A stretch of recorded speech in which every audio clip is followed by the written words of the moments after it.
नमस्कार, देख रहे हैं न्यूज इंडिया, आपके साथ मैं हूं चारुल शर्मा। सीधा रुक करें इस वक्त की बड़ी खबर का।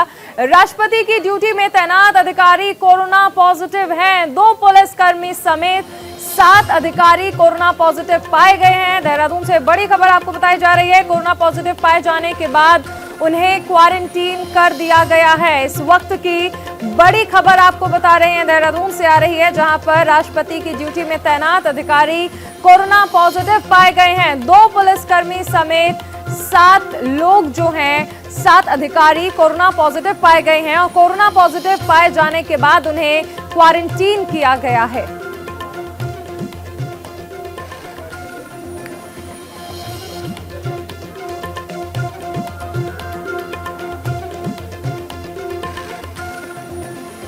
सीधा रुख करते हमारे संवाददाता रोहित का ज्यादा जानकारी के लिए। रोहित, फिलहाल जिस तरह से देखा जा रहा है कि कोविड का जो नया वेरिएंट आ रहा है उसके बाद कहीं ना कहीं और ज्यादा खतरनाक, और ऐसे में राष्ट्रपति की सुरक्षा में तैनात अधिकारी कोविड पॉजिटिव पाए गए हैं।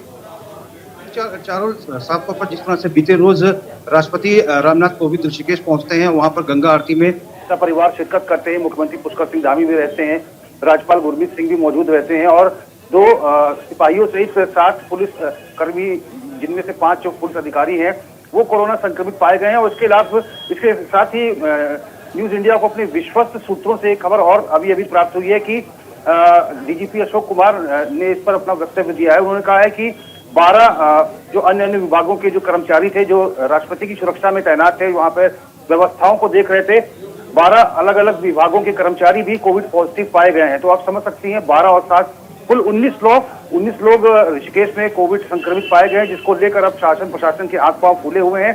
अभी शाम 5 बजे मुख्यमंत्री की अध्यक्षता में एक हाई लेवल की बैठक होगी, क्योंकि लगातार उत्तराखंड में कोरोना के मामले बढ़ते जा रहे हैं। फिलहाल जो तमाम जिनमें कोविड की पुष्टि हुई है, इन तमाम कर्मचारियों को, पुलिस कर्मचारियों को होम आइसोलेशन के लिए भेज दिया गया है। चारों रोहित, किसी तरह का कोई चेकअप नहीं किया गया था? आने से पहले आरटीपीसीआर रिपोर्ट्स भी लानी होती हैं, और सबसे अहम चीज, जब आप महामहिम की सुरक्षा में तैनात हैं तब इन सभी जो जितने भी पुलिस के अधिकारी या कर्मचारी तैनात थे, या फिर एटीएस या अन्य सुरक्षा बलों के अधिकारियों कर्मचारी तैनात थे, सबके सैंपल्स लिए गए थे। और जब तक रिपोर्ट आई तब तक ये तमाम गतिविधियां हो चुकी थी। उसके बाद ये मालूम चला कि ये तमाम लोग कोविड पॉजिटिव निकले। लिहाजा जो है शासन प्रशासन के स्तर पर, मुख्यमंत्री के स्तर पर अब साफ तौर पर कहा गया कि चूंकि आज राष्ट्रपति शाम तक रहेंगे हरिद्वार में और अन्य कार्यक्रमों में भी वो प्रतिवाद करेंगे, तो लिहाजा अब कोई कोताही न बरती जाए। और इसको लेकर आज एक शाम को हाई लेवल मीटिंग भी होगी, जिसमें प्रदेश के डीजीपी और स्वास्थ्य महकमे के तमाम उच्च अधिकारी मौजूद रहेंगे। चलिए रोहित, आप बने रहिए हमारे साथ, आगे भी आपसे जानकारी लेते रहेंगे। तो करते हैं एक और खबर का। पेराई सत्र का शुभारंभ करेंगे सीएम पुष्कर सिंह धामी। उधम सिंह नगर में पेराई सत्र का सीएम शुभारंभ करने वाले हैं और देहरादून में शासकीय कार्य को भी निपटाएंगे सीएम पुष्कर सिंह धामी। प्रदेश में कोविड-19 को लेकर समीक्षा बैठक भी की जाएगी। देहरादून में ये बैठक की जाएगी और सबसे बड़ी खबर इस वक्त आपको बता दें कि पेराई सत्र का शुभारंभ सीएम पुष्कर सिंह धामी करेंगे और इसके साथ ही कोविड-19 को लेकर एक बैठक की जाएगी। प्रदेश में जिस तरह से कहीं ना कहीं कोविड के मामलों में एकदम इजाफा हुआ है, उसके बाद कोविड-19 को लेकर ये बैठक की जाएगी, जिसकी अध्यक्षता भी सीएम पुष्कर सिंह धामी करेंगे। और इसके साथ ही सीएम पुष्कर सिंह धामी पेराई सत्र का भी शुभारंभ करेंगे। उधम सिंह नगर में ये सत्र रखा गया है। कोविड-19 को लेकर ये समीक्षा बैठक भी की जाएगी।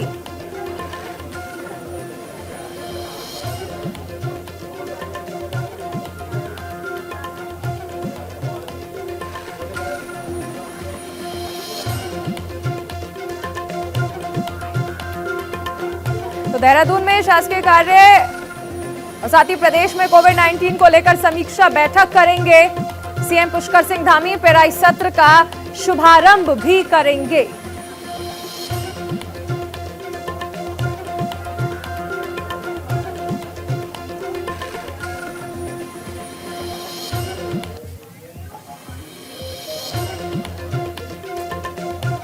एक और बड़ी खबर का रुख कर रहे हैं। देवस्थानम बोर्ड पर सरकार ले सकती है बड़ा फैसला। देवस्थानम बोर्ड पर हाई पावर कमेटी ने सीएम को रिपोर्ट सौंप दी है। कमेटी के अध्यक्ष मनोहर कांत ध्यानी ने सीएम को ये रिपोर्ट सौंपी है और रिपोर्ट के आधार पर सीएम धामी एक बड़ा फैसला ले सकते हैं। तो देवस्थानम बोर्ड जिसको लेकर संत समाज लगातार नाराज था, जिसको लेकर सीएम धामी ने शपथ लेने के बाद कहा भी था कि देवस्थानम बोर्ड पर जरूर विचार किया जाएगा, कमेटी भी बनाई थी। अब उस कमेटी ने रिपोर्ट सौंप दी है सीएम धामी को और अब ये माना जा रहा है कि सीएम धामी देवस्थानम बोर्ड पर एक बड़ा फैसला ले सकते हैं। कमेटी के अध्यक्ष मनोहर कांत ध्यानी ने सीएम को रिपोर्ट सौंप दी है।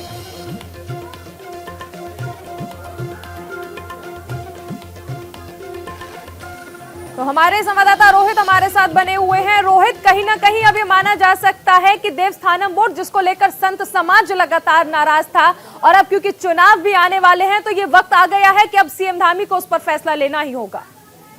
जी निश्चित तौर पर चारुल, जिस तरह से बीते रोज जो पूर्व सांसद हैं और जो चार धाम देवस्थानम एक्ट के अध्ययन के लिए जो समिति बनी थी उसके जिनको अध्यक्ष बनाया गया था मनोहर कांत ध्यानी को, तो मनोहर कांत ध्यानी ने कल मुख्यमंत्री पुष्कर सिंह धामी को इसके अध्ययन की जो रिपोर्ट है ये सौंप दी है। उसमें क्या कुछ निकल के आया है ये मुख्यमंत्री पुष्कर सिंह धामी अब सार्वजनिक करेंगे। जब ये रिपोर्ट सौंपी तो प्रदेश के कृषि मंत्री सुबोध उनियाल, पर्यटन मंत्री सतपाल महाराज भी इस समय मौजूद थे।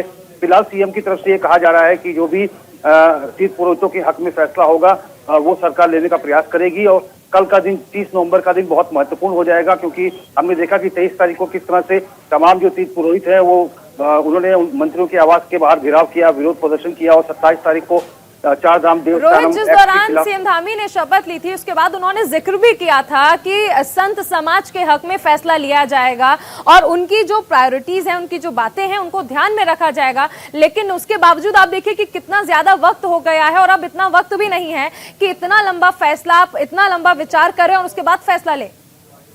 बिल्कुल निश्चित तौर पर चारुल, देखिए पुष्कर सिंह धामी जानते हैं कि बीजेपी हिंदू की बात करती है, हिंदुत्व की बात करती है, गाय की बात करती है, राम मंदिर की बात करती है। तो भारतीय जनता पार्टी की राजनीति कहीं ना कहीं हिंदू के इर्द गिर्द घूमती है। तो इसी को लेकर जो भारतीय जनता पार्टी के जो वरिष्ठ नेता हैं सुब्रमण्यम स्वामी, उन्होंने सरकार को सलाह तक दी है कि उत्तराखंड सरकार को तत्काल जो है चार धाम देवस्थानम एक्ट को भंग कर देना चाहिए, नहीं तो 2 राज्यों में विधानसभा चुनाव है, उत्तराखंड में विधानसभा चुनाव है, उत्तर प्रदेश में भी एक साथ विधानसभा दोनों राज्यों में है और कहीं ऐसा ना हो कि ये छोटी सी चिंगारी उत्तर प्रदेश से निकलकर उत्तराखंड तक पहुंच जाए। खासकर जब बात उत्तराखंड की और संत समाज जिस तरह से नाराज है, ऐसे में रिस्क लेना भी ठीक नहीं है। रोहित, आप बने रहिए हमारे साथ। हम सुनाते हैं कि सीएम पुष्कर सिंह धामी ने देवस्थानम बोर्ड के मसले पर क्या कुछ कहा। सभी बात करने के बाद देखते हैं। हम देख रहे हैं, सभी से बात कर रहे हैं। अभी मैं कोशिश करूंगा तीर्थ पुरोहितों से भी बात करूं। बात करने के बाद देखते हैं। हम देख रहे हैं, सभी से बात कर रहे हैं। अभी मैं कोशिश करूंगा तीर्थ पुरोहितों से भी बात करूं। बात करने के बाद देखते हैं। हम देख रहे हैं, सभी से बात कर रहे हैं। अभी मैं कोशिश करूंगा तीर्थ पुरोहितों से भी बात करूं। बात करने के बाद देखते हैं।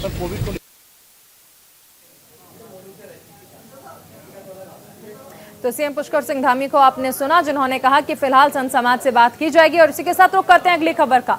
उत्तराखंड में एक बार फिर से कोरोना संक्रमण के बढ़ते मामले में स्वास्थ्य महकमे की चिंताएं बढ़ा दी हैं। प्रदेश में बीते 24 घंटे में 36 नए संक्रमण के मामले सामने आ चुके हैं। कोरोना के बढ़ते मामलों पर सरकार सख्ती दिखा रही है और सीएम पुष्कर सिंह धामी की अध्यक्षता में हाई लेवल मीटिंग की जाएगी। तो प्रदेश में एक बार फिर से कोरोना के मामले जो हैं वो बढ़ने लगे हैं और उसको लेकर सीएम पुष्कर सिंह धामी की अध्यक्षता में एक हाई लेवल मीटिंग भी की जाएगी। पिछले 24 घंटे में 36 नए मामले सामने आ चुके हैं कोरोना से और इससे कहीं ना कहीं स्वास्थ्य महकमे की चिंताएं जो हैं वो बढ़ गई हैं। एक तरफ नए वेरिएंट की दस्तक और ऐसे में प्रदेश में अचानक जो संक्रमित मरीजों का आंकड़ा है वो बढ़ने लगा है। ऐसे मामलों पर सख्ती दिखा रही है सरकार और इसी को लेकर सीएम पुष्कर सिंह धामी की अध्यक्षता में हाई लेवल मीटिंग की जाएगी।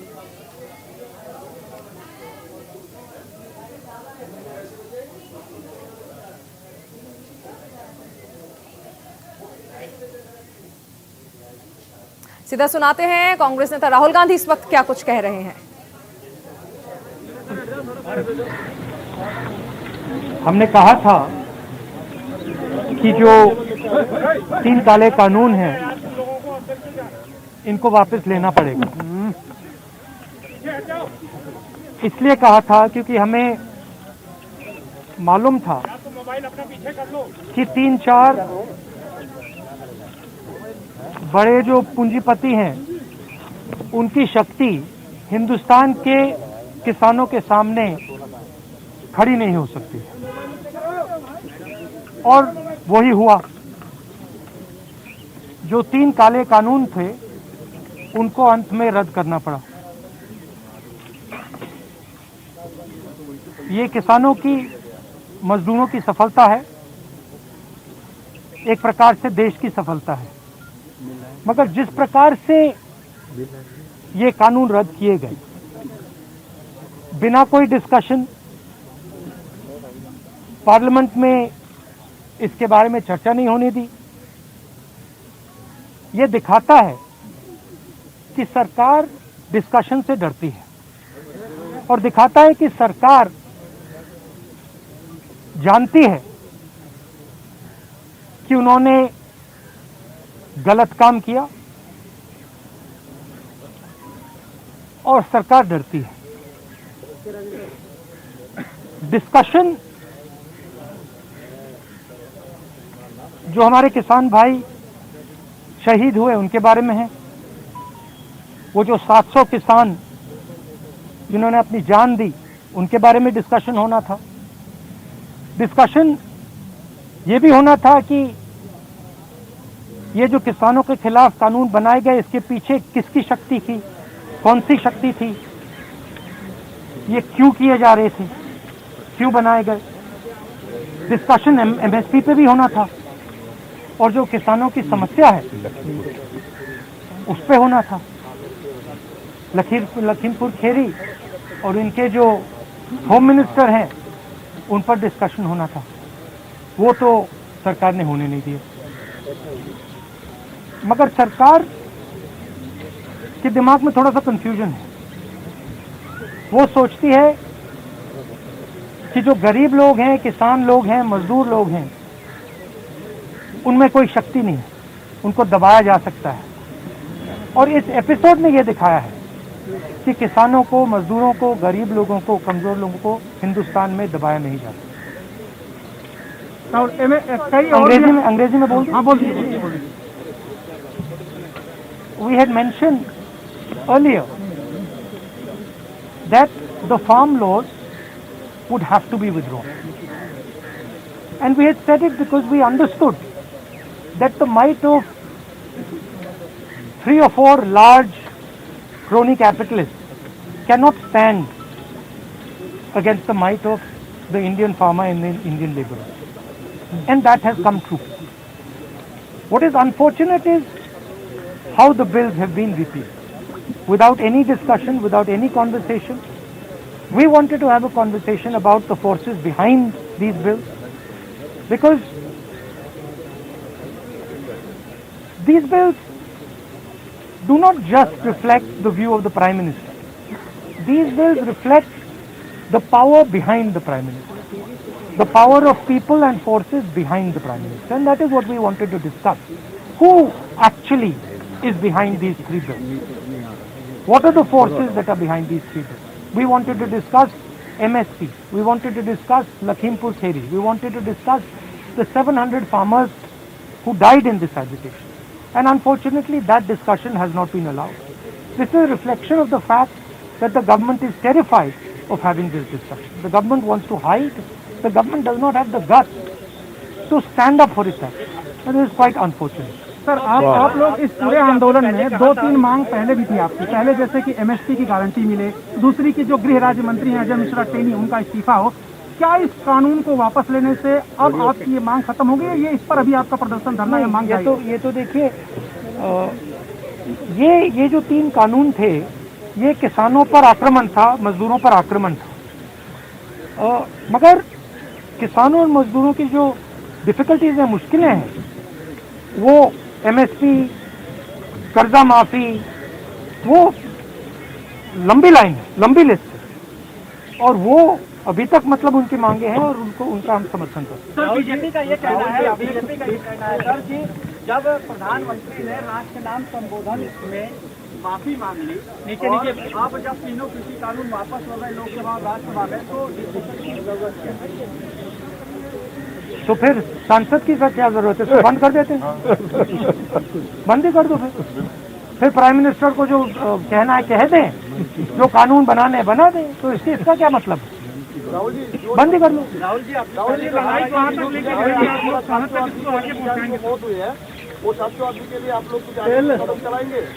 सेंट्रल गवर्नमेंट से बीजेपी गवर्नमेंट से चला रहा है, उससे कोई उनका राहत नहीं, आपने कहा कि प्रधानमंत्री ने माफी मांगी, इसका मतलब प्रधानमंत्री ने ये एक्सेप्ट किया कि उनकी गलती के कारण से 700 लोग मारे गए, उनकी गलती के कारण से ये जो पूरा आंदोलन हुआ है।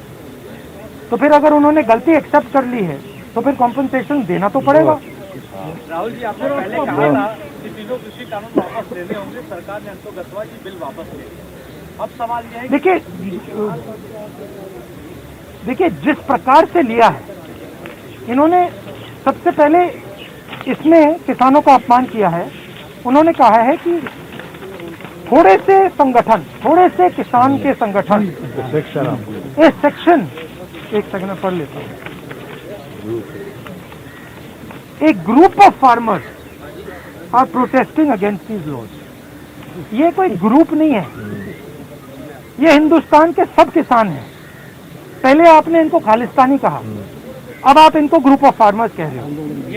ये ग्रुप ऑफ फार्मर्स नहीं है, ये हिंदुस्तान के सारे किसान हैं और ये समझते हैं कौन सी शक्तियां इन पर आक्रमण कर रही है।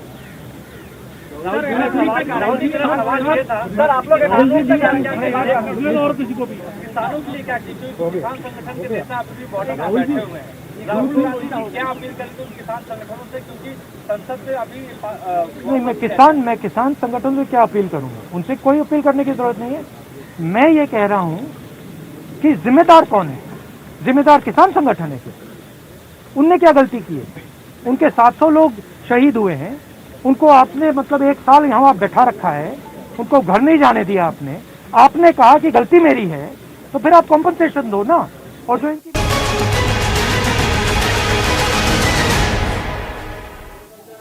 ब्रेक के बाद स्वागत है आपका उत्तराखंड का वोट युद्ध देख रहे हैं आप, और करते हैं अगली खबर का। विधानसभा चुनाव में महिलाओं की भागीदारी को लेकर बीजेपी ने कांग्रेस पर तंज कसा। पार्टी की राष्ट्रीय महामंत्री महिला मोर्चा दीप्ति रावत ने कांग्रेस से सवाल किया है कि कांग्रेस महिलाओं की भागीदारी पर अपनी स्थिति को साफ करे। इसके बाद कांग्रेस की प्रदेश प्रवक्ता प्रतिमा सिंह ने दीप्ति रावत के बयानों का खंडन किया। प्रतिमा सिंह ने कहा कि दीप्ति रावत को ज्ञान का अभाव है और इसीलिए वो बिना वजह की बातें कर रही है। दीप्ति रावत जी का बयान अपने आप में बड़ा हास्यास्पद है, क्योंकि ये बयान वो पार्टी दे रही है जहां महिलाओं का सम्मान नहीं होता, और इसके कई उदाहरण आपके सामने हैं कि जिस तरीके से चाहे वो संगठन के महामंत्री हो, चाहे वो एमएलए हो या इनके मंत्रीगण हो, उन पे महिला शोषण का आरोप लगता रहा है। और ये वो पार्टी की जो है दीप्ति रावत जी बात कर रही हैं, जिसने प्रचंड बहुमत में, आप प्रदेश में भी बैठे हैं और प्रचंड बहुमत में केंद्र में भी बैठे हैं, उसके बावजूद भी 33% जो महिला आरक्षण का बिल है वो अब तक आप पास नहीं कर पाए। तो ये भारतीय जनता पार्टी की नीति और नीयत है। इसमें सबसे मुद्दा तो यही था कि हम किस प्रकार से महिलाओं के लिए भारतीय जनता पार्टी की सरकार, केंद्र सरकार और प्रदेश सरकार मिलकर काम कर रही है और योजनाएं बना रही हैं जो महिला सशक्तिकरण के लिए भी उनको आगे बढ़ाने के लिए है, उनके जो सामाजिक स्तर है उनको आगे बढ़ाने के लिए, उनके नेतृत्व को आगे बढ़ाने के लिए वो काम लगातार काम कर रही है। और किस प्रकार से कांग्रेस का जो दोहरा चरित्र है वो हमारे सामने दिख रहा है। कभी वो बात करते हैं कि 70 सीटों पर महिलाओं को लड़ाएंगे, उनके नेता बात करते हैं, और फिर वो कहते हैं, उनके प्रदेश अध्यक्ष ये स्टेटमेंट देते हैं कि हम लोग सिर्फ जिताऊ कैंडिडेट को ही टिकट देंगे, महिला उनके किसी भी कंसिडरेशन में नहीं। मिशन विधानसभा को लेकर पार्टियां पुरजोर कोशिश कर रही हैं और बीजेपी उत्तराखंड में फिर से कमल खिलाने की कोशिश कर रही है। प्रधानमंत्री नरेंद्र मोदी 4 दिसंबर को देहरादून के परेड ग्राउंड में एक जनसभा को संबोधित करेंगे। कई विकास योजनाओं का इस दौरान प्रधानमंत्री नरेंद्र मोदी लोकार्पण और शिलान्यास भी करेंगे। वहीं प्रधानमंत्री के दौरे को लेकर सीएम पुष्कर सिंह धामी ने परेड ग्राउंड का जायजा लिया। जी का पूरे देश में, पूरे विश्व में जिस प्रकार से आज उनकी एक्सेप्टेबिलिटी है, जिस प्रकार से उनका एक स्वीकार्यता है, तो उत्तराखंड तो उनका अपना प्रदेश है, तो निश्चित रूप से उनके आने से हमेशा ही यहाँ की जनता को, हमारे कार्यकर्ताओं को, सभी लोगों को जो है एक नए जोश का, नए उत्साह का संचार होता है। उत्तराखंड में बीजेपी प्रबुद्ध जन सम्मेलन का आयोजन कर रही है और हरिद्वार में आयोजित हुए प्रबुद्ध जन सम्मेलन कार्यक्रम में बीजेपी के राज्यसभा सांसद डॉक्टर सुधांशु त्रिवेदी भी पहुंचे। सम्मेलन में सांसद सुधांशु त्रिवेदी ने कहा कि केंद्र में मोदी सरकार और उत्तराखंड में धामी सरकार महान भारत और महान उत्तराखंड बनाने के काम में लगी हुई है और फिर से उत्तराखंड में बीजेपी सरकार बनेगी।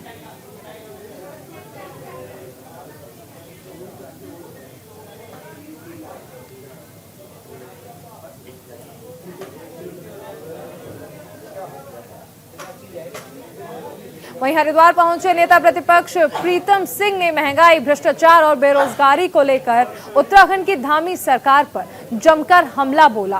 प्रीतम सिंह ने आरोप भी लगाया कि जो वादे उत्तराखंड की भाजपा सरकार ने जनता से किए थे, उन पर वो खरा नहीं उतर रही है। उसके बावजूद ये सरकार चुनाव से पहले केवल घोषणाएं कर रही है।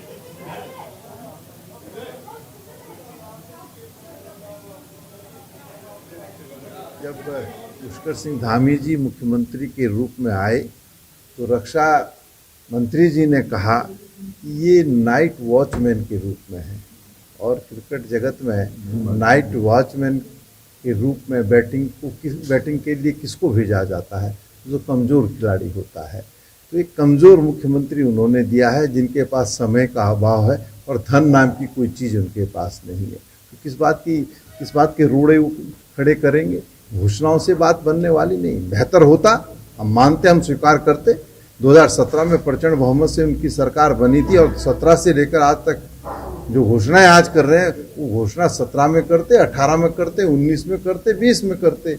अब जब हम चुनाव की दहलीज पर खड़े हैं तो वो घोषणाएं कर रहे हैं, उत्तराखंड के लोग इसे देख रहे हैं।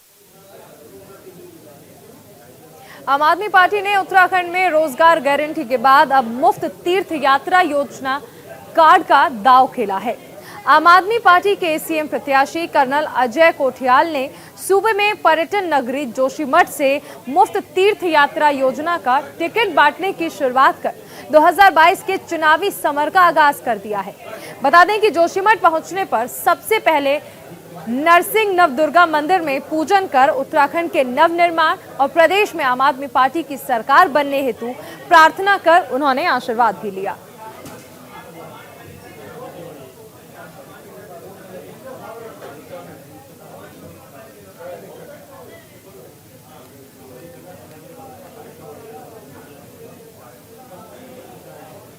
किस प्रकार से हम जब सरकार में आएंगे तो इन मुद्दों को जमीन पे कैसे अमल करेंगे और जनता से पूछ रहे हैं कि वो क्या सोचते हैं कि उत्तराखंड में एक अच्छे राज्य में जो जनता है वो क्या उम्मीदें करती है।